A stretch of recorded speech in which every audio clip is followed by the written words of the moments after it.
Hi, this is Captain Paul with Fish Finder Guide Service. Today we're going to be starting off in what is called the Packery Flats or Dead Man's Flats. I'm not sure what you guys call it, but within that little circle there, right now we have an extremely high tide. So the water through there is going to be 18 to 24 inches deep. What you're going to do is make drifts depending on the wind direction. Most likely southeast would be this way. You're going to be making drifts from the islands and from the shallower water across the deep water back to the back sides of the spoils off the intercoastal. Or, of course, if it's northeast, you're going to be running this way in this direction here. What you're going to be doing is throwing lures, spoons, plum with chartreuse tail, lime green, white with chartreuse tail, any type of lure, your favorite kind of soft plastic, or gold spoons through that area looking for redfish. Should be quite a few in there. You can make drifts with dead shrimp and lead heads loaded up, ready to cast, because you will see some black drums, and you could possibly sight cast some of those reds. Your best results will be from long cast, trying to get those redfish within that area.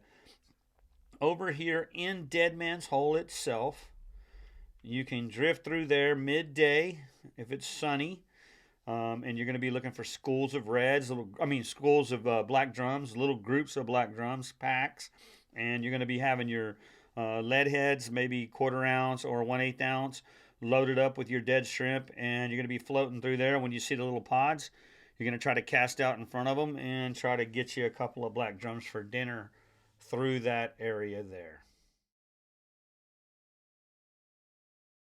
Okay, we're going to be moving across the intercoastal into this area right in here, which we call the Bol Hole Flats. That little area, some people call it different names. There's a lot of scattered little islands through there. With the tide as high as it is, you're going to be making drifts through this area here using popping corks and shrimp. And you can drift with lures like burning plastics or spoons, but I think popping corks and shrimp will give you your best results. I'm trying not to muck it up too much, but you're just running drifts through that area across all those islands, channels, guts. They're very long drifts. They probably take 30, 40 minutes. You're going to be going from the start of the little islands all the way to the ends of the little islands across all those flats there. The variation in depth is going to be from 2 feet, 4 feet, 3 feet, 2 feet, back to 4 foot. You're just going to drift across that whole deal. You're going to be looking for speckled trout, redfish, and black drum, all three. That's why I suggest you use cork and live shrimp. I really have been enjoying throwing the 4 horsemen corks.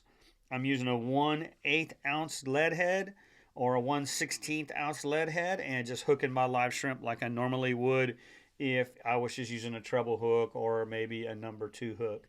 But through that area there is been very productive right now. Redfish, trout, and black drum. You can move over a little bit and try all these drops in here for redfish on cut bait as after days progresses. Maybe sometime in the afternoon, you can try any of those drops where you're sitting up shallow and throwing out a little deeper. It's not going to be super cold yet this week. I think next week we're going to have a little bit of a norther, but this week you're looking at temperatures probably in the 80s and 90s in the afternoon, so those reds still should be getting right on the drops.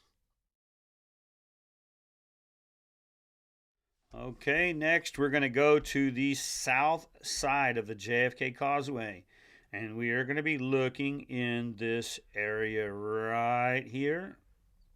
It is called Sulfur, and you're going to be going through that bad boy. Is going to be a little bit deeper right now, at least 3.5, maybe 4 foot. You're going to be making long drifts across this thing. If you're coming from if the southeast wind's blowing, you're coming from the intercoastal. You're coming across the backsides of all these islands right here. Of course, northeast wind, you're going to be coming from more like the marker 37 area back towards your Laguna Shores area. Anyway, you're going to be going through there. I also suggest throwing spoons, soft plastics, live shrimp on a popping cork through this entire area. You're still looking for redfish, black drum, and trout. There should be a lot of good reds in there and a lot of oversized reds as the reds are starting to make their migration. This area right here has not had fish probably almost all summer. But now that the tide is ballooned out, we have the big equinox tide, we've had the rain, we've got the fish migration. That area now has some fish. All the fish that were in the deeper water way out in here are starting to move up on all these flats here. So that's kind of what you're looking at, and kind of why today, this week, I'm kind of showing you a little bit more of what would commonly be shallower flats as your place to fish. Because all these fish, they love the opportunity to move up shallower the first chance they can. And right now, with the tides, the rain, the little bit of northers we're having, this right here is going to be your opportunity to catch those fish a little closer to home. Okay, and finally this week, we're going to talk about tropic flats, which is this little flat right here. In this area, it'll be east of the Humboldt Channel, west of Sulfur.